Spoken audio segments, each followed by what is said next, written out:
above the Himalayas. The windshield of Sichuan Airlines Flight 8633 cracks. It's on the inside. That's not good. And then gives way completely.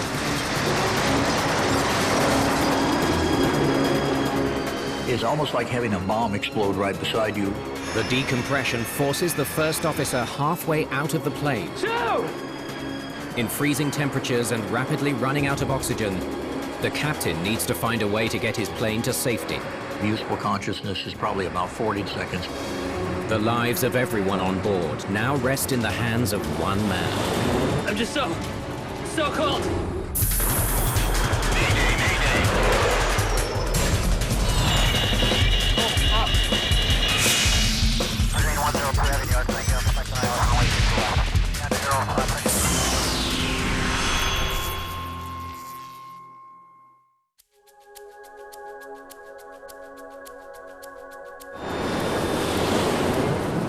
High above central China, Sichuan Airlines Flight 8633 reaches cruising altitude. Level at 321.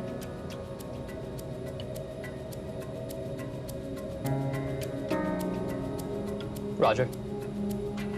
45-year-old Captain Liu Chuanxian is a highly experienced former military pilot and a flight instructor. We're approaching an area of turbulence.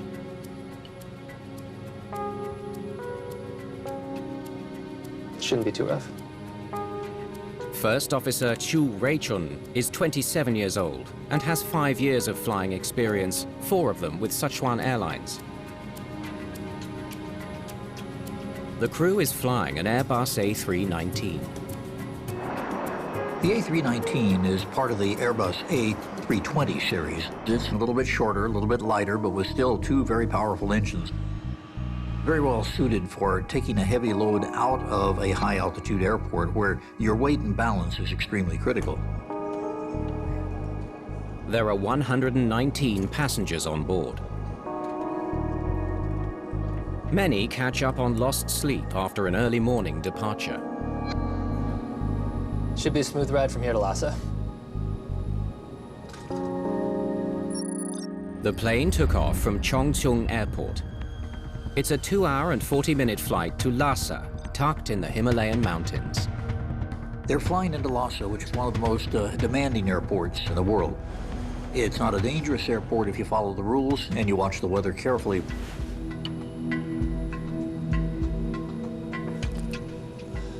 Captain Liang Peng is the second in command. I'll be back well before landing. See you then. He's been a pilot for 10 years. Today, he'll assist with the high-altitude landing in Lhasa, which involves more challenging procedures.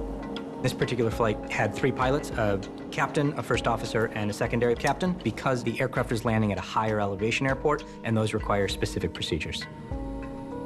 When you're flying into a high-altitude airport, you're worried about performance issues, and you're also concerned about the approach path through the mountains.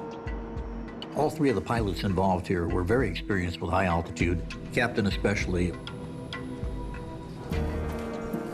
There are 5 flight attendants on board. Among them, Bi Nan, who's been with Sichuan Airlines for 11 years. 6 minutes after reaching cruising altitude, Flight 8633 crosses into the Tibetan Plateau, the largest and highest plateau on Earth. The altitudes are way above 20,000 feet, not just for the peaks, but the plateau itself.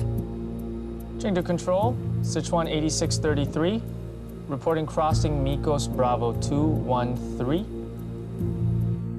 Changing to control, roger, Sichuan 8633 at Micos Bravo 213.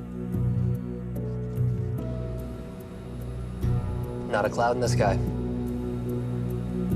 40 minutes into the flight.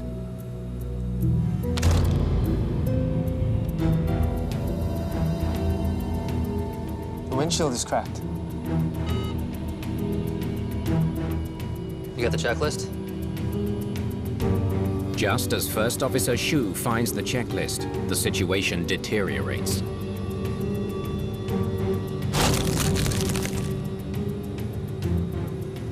One of the procedures is to run your finger lightly over it and see if you can feel any bumps and trying to figure out, is this an external or an internal crack? It's on the inside. That's not good. A crack on the inner pane makes the windshield vulnerable to shattering. So it says here, descend to a lower altitude. The windshield of an aircraft actually has several layers of glass, and this was the inner pane that was cracked. The safe thing to do is divert to a safe landing zone. It's what we call a precautionary emergency, but it's still very important. I have control. I have the radios. Chengdu, Sichuan 8633. We have a malfunction. Requesting descent to a lower altitude. Sichuan 8633, descend to flight level 280. 28,000 feet. I'm turning back. We have a cracked right windshield. Sichuan 8633, got it. Confirm you have a broken windshield? Affirmative. Sichuan 8633, confirm, will you divert to Chongqing? Negative. We must divert to Chengdu. The window crack is severe. Confirm, you will divert to Chengdu. As the pilots begin their descent, Affirmative. We... the cracked windscreen explodes, sucking the first officer partially out of the window.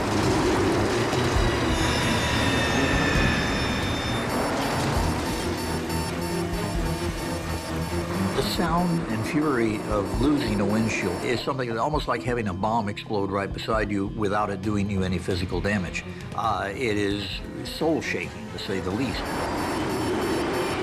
All of the high pressure wants to go to the low pressure air. So anything that isn't attached is going to want to escape through that hole, including a human being.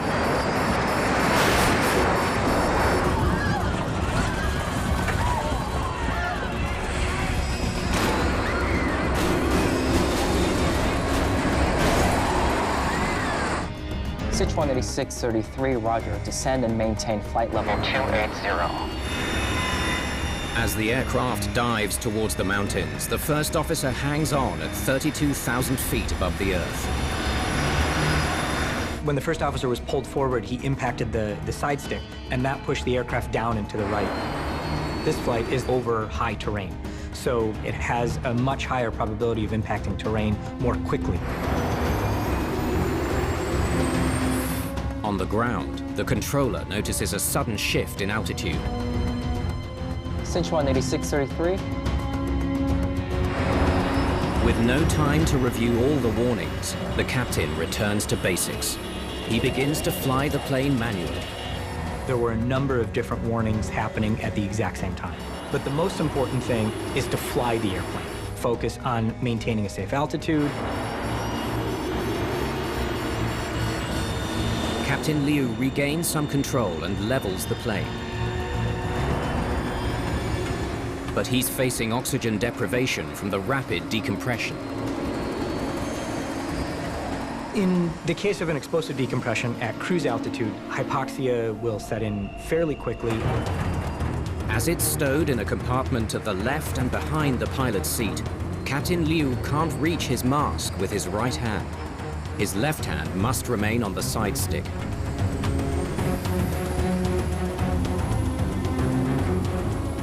At about 31,000 feet, the time of useful consciousness is probably about 40 seconds for a healthy individual. This is something that you can't play around with because it is lethal.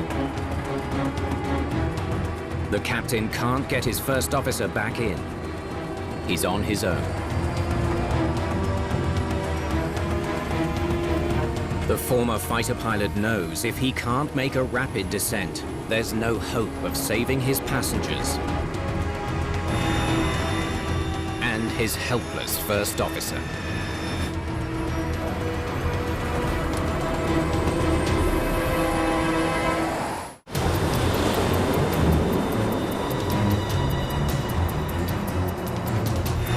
Immediately after Flight 8633's cockpit windshield shatters, Captain Liu tries to return to Chengdu Airport. This is an incredibly stressful situation. The first officer has been partially sucked out of the aircraft. The captain needs to get down to breathe, but the mountains are higher than that breathable oxygen. To get out of the mountains quickly, the captain puts the Airbus into a sharp descending left turn. In an emergency situation, the pilot's going to maneuver the aircraft outside what would normally be an acceptable envelope.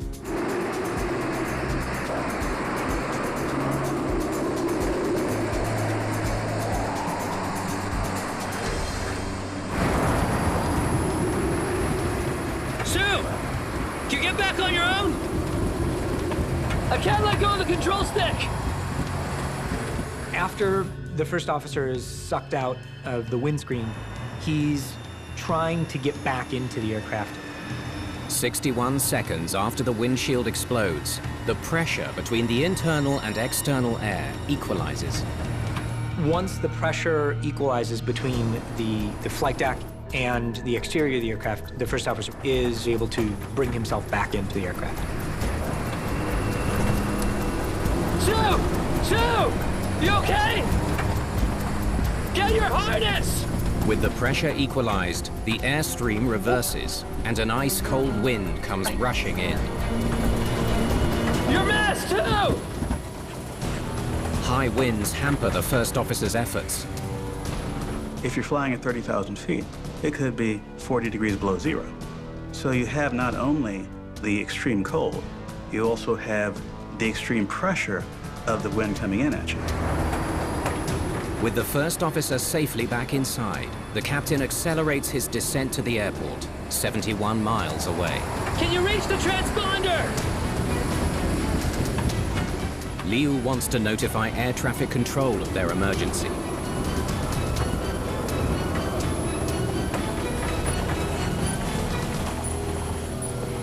When an aircraft squawks 7700 on the transponder, it identifies the air traffic controllers in the area. Something is wrong, and that aircraft needs priority. Sichuan 8633, what is the nature of your emergency?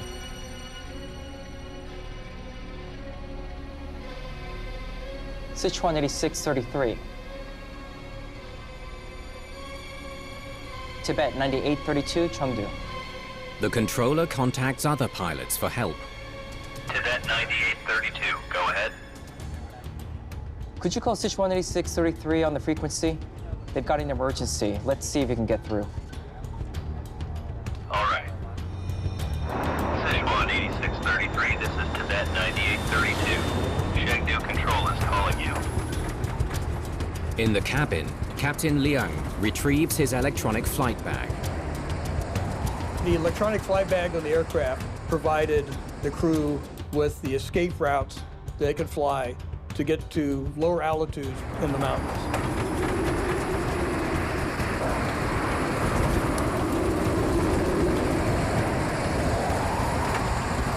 Give me a hand with the navigation! Copy. Your mask. I'm good for now. I can't let go of the controls.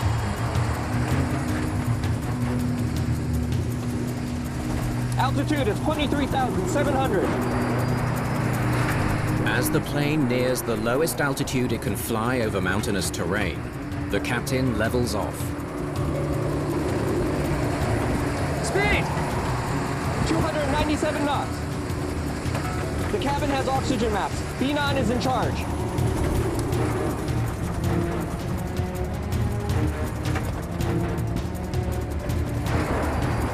Shoot! Can you hear me? Are you hurt? I'll perform the FO duties. With First Officer Xu too injured to assist, Relief Captain Liang takes over his duties. Got the escape chart! On it! Captain Liang checks the charts for the safest exit route over the mountains. Chengdu is 63 miles away. Continue descent at 500 feet per minute, then level at 22,000 until we clear the mountains. Copy! I'll call the altitude. The second in command can see that the captain is handling this, but there are things that have to be done, and one of them is making sure that they don't go too low. The Airbus reaches 23,400 feet and is nearly out of the mountains. You can do it! I'm just so cold. Captain Liu is fearless, but at this altitude he risks hypothermia, and the airport is still 60 miles away. 12 minutes after a rapid decompression, Flight 8633 clears the towering Tibetan plateau. 34 miles to the airport. Getting there, Captain. Captain Liu turns the plane towards the airport. Altitude is 20,900. Copy! They were able to get beyond the mountains. Then, other concerns. Do we communicate with air traffic control? Do we set up for the landing? Chengdu! Sichuan 8633! Mayday! Mayday! Mayday! Message received. Mayday declare. Sichuan 8633 cleared to descend to flight level 190. Siberian 581 climb to flight level 250, offset 3 miles. The controller clears the airspace around the damaged airplane. West China 6271 maintain flight level 160 and offset 3 miles.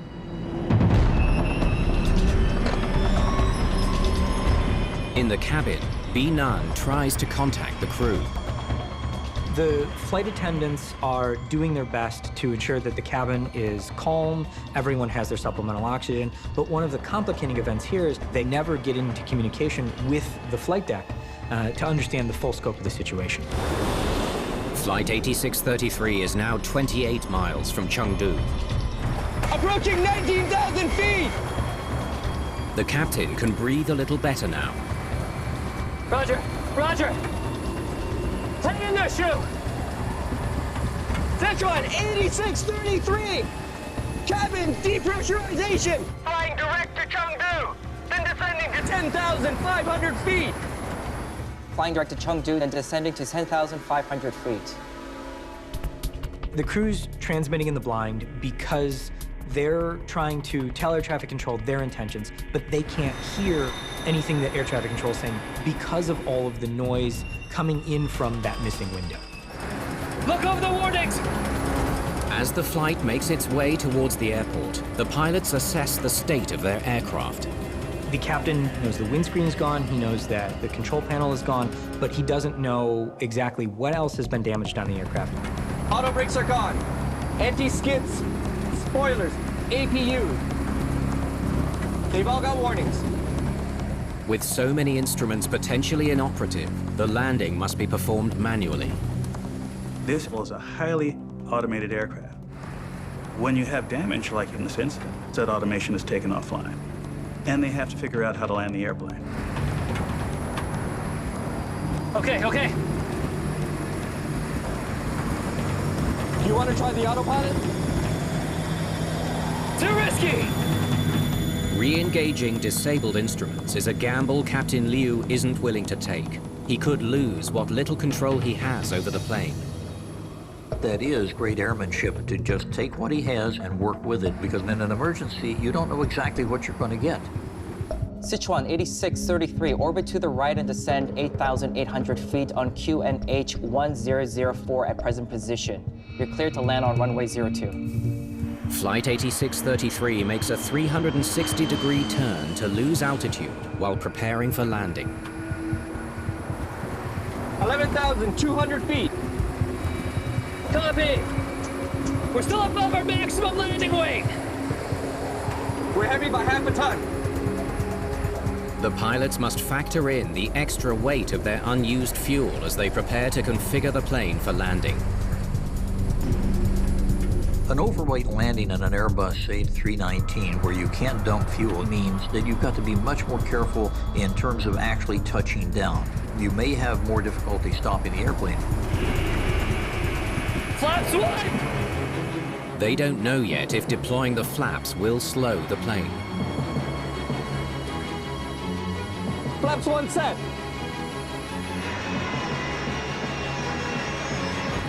Yes. The flaps are working so far. Good! Speed? 212 knots. Reducing to 203. The pilots slow the engines further.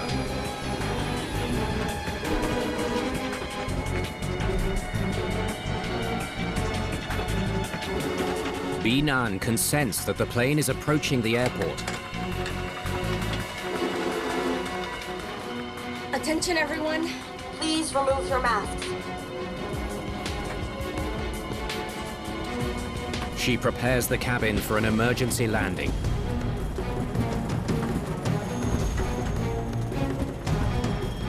Tuck your head in your lap and brace for impact.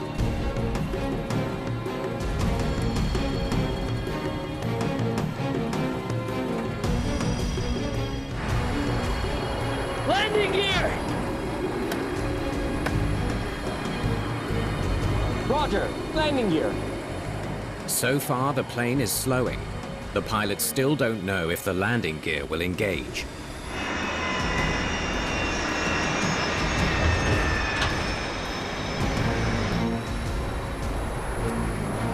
Yes! Landing gear is down! Clear to land on runway 02 right, wind 250 at 2 meters per second, RVR greater than 6,500 feet. We need the whole runway. Szechuan 8633, runway 02 right. We need the entire runway. The captain selected that runway to account for the fact that the aircraft is heavier and therefore is requiring more stopping distance. 10 miles from the airport, the aircraft is lined up with the runway.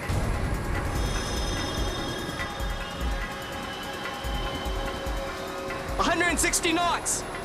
After everything that's happened, can they keep it on the runway?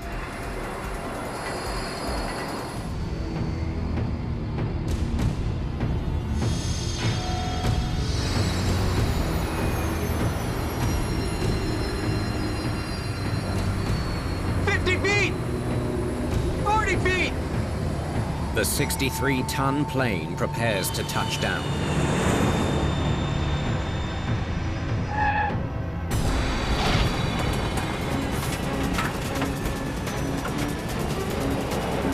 Engaging thrust reversers! The thrust reversers, which help the plane slow down, aren't functioning. The risk is that you're going to run off the end of the runway if you don't have your thrust reversers. Brakes! Brakes! Captain Liu gives the foot brakes everything he's got. They're his last hope of stopping the plane from overshooting the runway.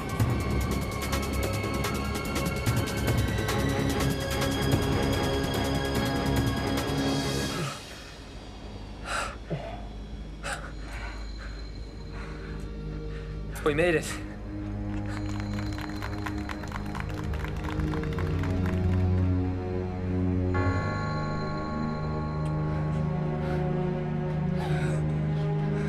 Sichuan 8633. We have injuries on board and cannot taxi to the gate. Against tremendous odds, everyone on board Sichuan 8633 is safely back on the ground, thanks to the pilot's exceptional skills. Once everyone was able to exit the aircraft safely, the real work of the investigation began. What evidence can they find that'll help them answer the question, why did this happen?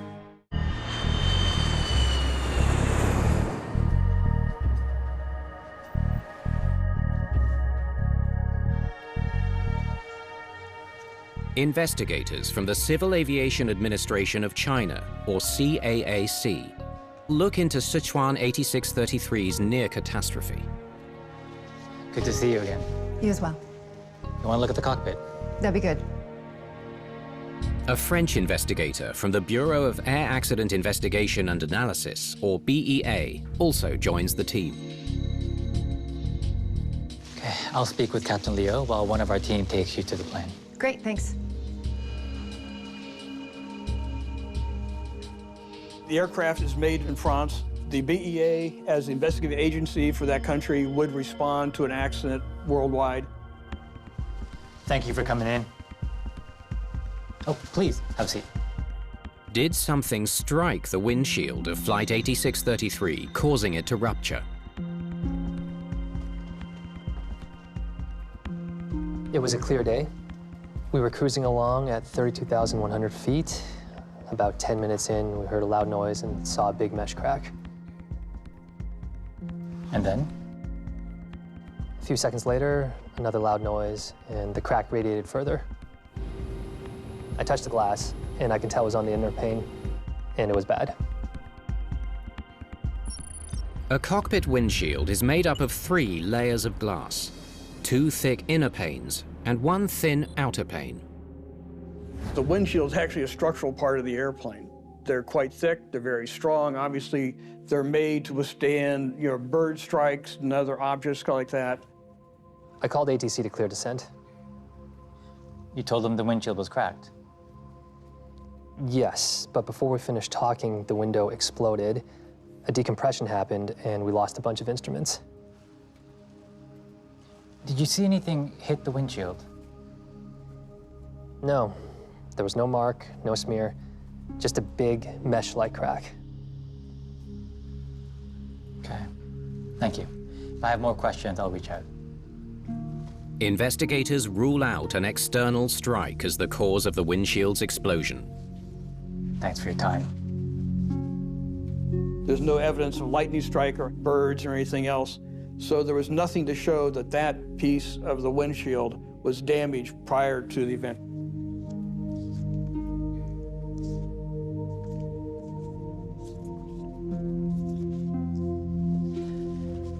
Any signs of how the crack started? Not really. Almost everything was sucked out of the windshield. Except this. The terminal block.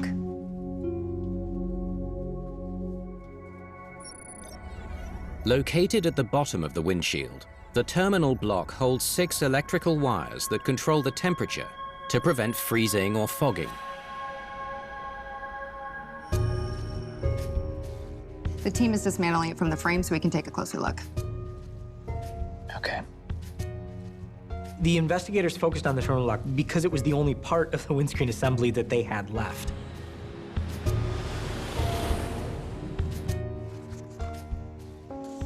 Let's download the data now.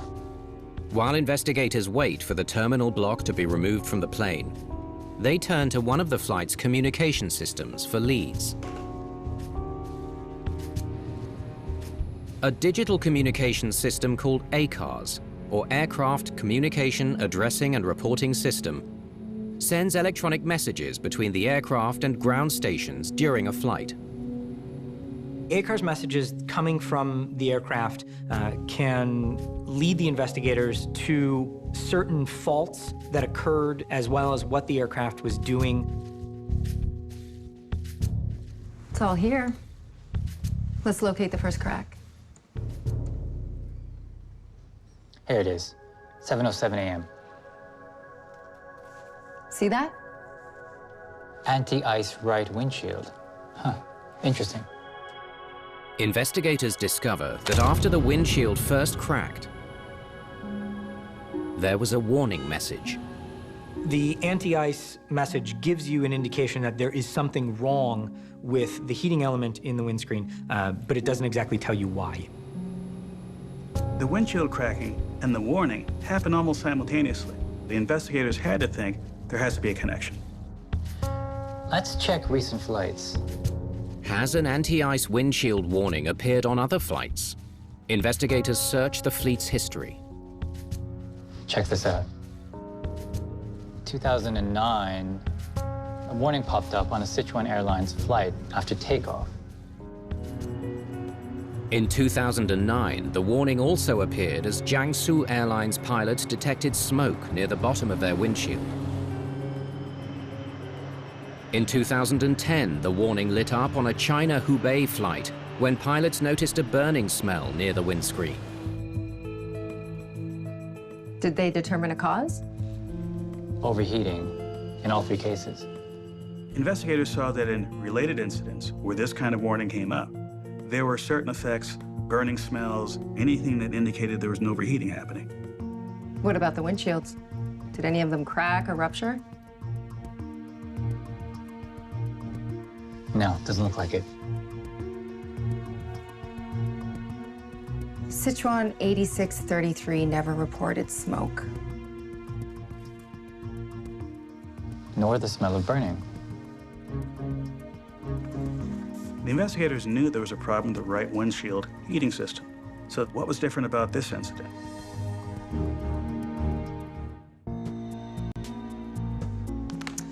Let's see what the terminal block can tell us. Investigators turn to physical evidence from Sichuan Airlines 8633's cockpit for clues as to why the windshield shattered. Check out these wires. The windshield heating system is electrically driven, and there are several wires through the terminal block that help drive the system. One of those wires looked a lot more damaged than the others. Huh. Looks like the wire insulation is charred and the copper wire is melted. The team finds evidence of overheating. They noticed that one of the wire was very dark, which is a sign of carbonization. They could see evidence of burning heat around the end of it.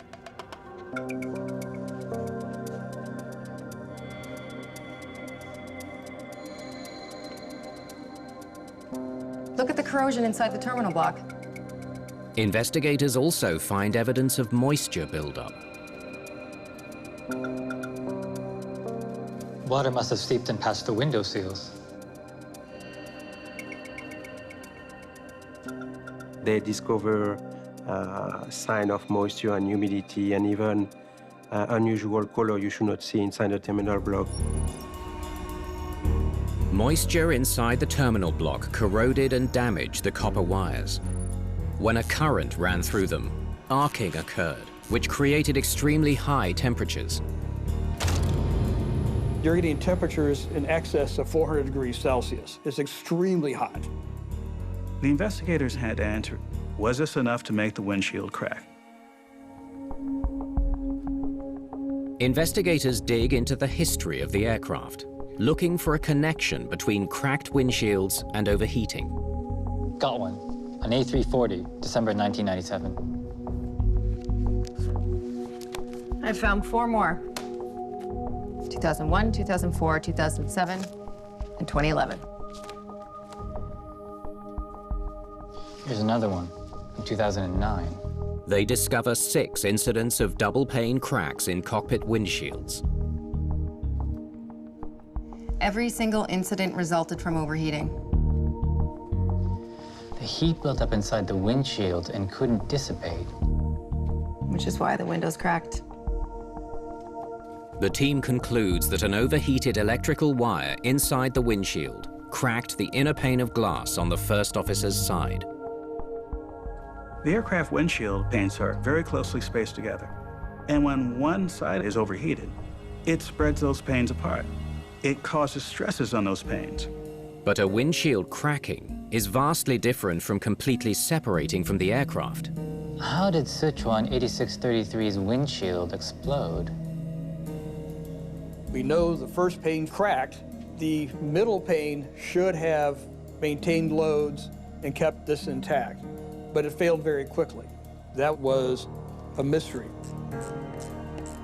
To determine why Sichuan 8633's windshield ruptured after cracking, the team undertakes a windshield failure scenario test.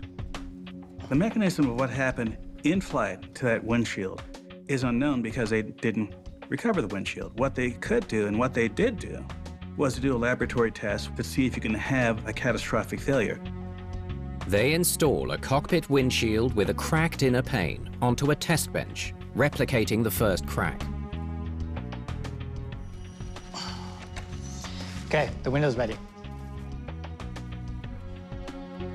Camera's now recording.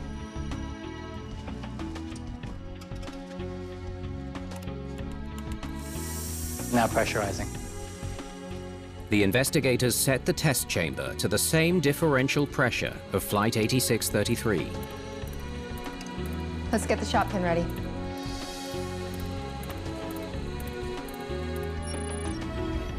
A small hole is drilled in the outer pane, through which a shot pin can pass and strike the inner pane, in order to simulate the second pane cracking.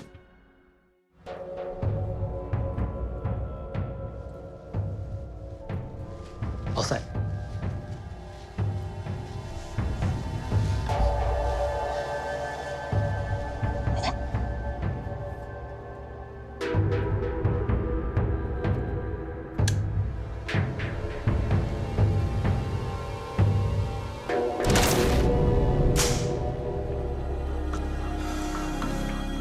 The test works. The windshield is blown clear of the frame.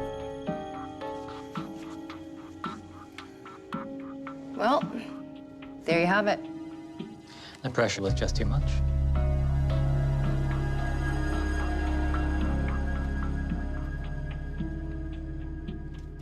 At 32,000 feet, the difference in pressure between the outside atmosphere and inside the cockpit was approximately 2 tons.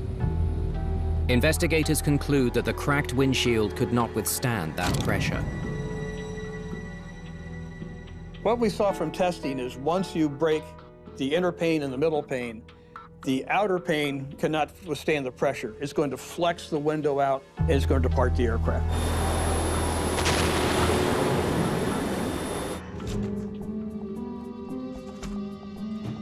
Here you go.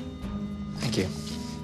Investigators now know how the windshield was blown from Flight 8633, but they still don't understand why the moisture buildup inside the window was undetected. Moisture is insidious. It's going to find ways to get in. So now the question is when they were inspected, how they were inspected. The left and right window seals were replaced a year ago because of wind erosion.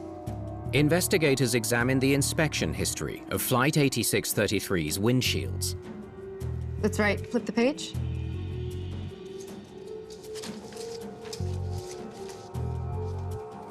The last inspection was 32 days before the incident, and there were no signs of water buildup on the terminal block. How come? Maintenance would have had to remove the entire windshield to access it. They'll look around the edge to see, are the seals intact? Are the seals degraded? You look at components to see is any evidence of water intrusion, but you don't pull the window out of the frame.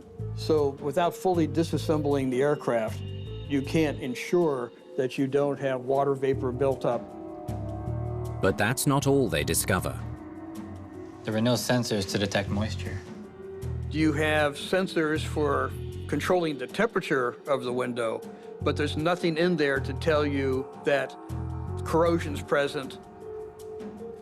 Even though investigators understand what caused the incident aboard Flight 8633, You know what I don't get? there's one piece of the puzzle missing. Why did so many systems in the cockpit fail after the windshield exploded?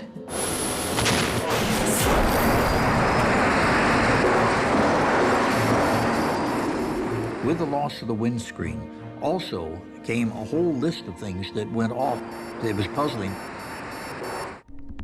They lost the auto brakes, 6 of the 10 spoilers, the thrust reversers. Investigators review all the systems the pilots of Flight 8633 lost after the explosive decompression. Looks like they were disabled, not damaged. The team discovers that all the disabled systems on Flight 8633 are connected to 17 circuit breakers on a panel behind the first officer's seat. Check out all these popped breakers. Something must have hit the breaker panel during the decompression. There's damage here. This part of the door lines up with the damage.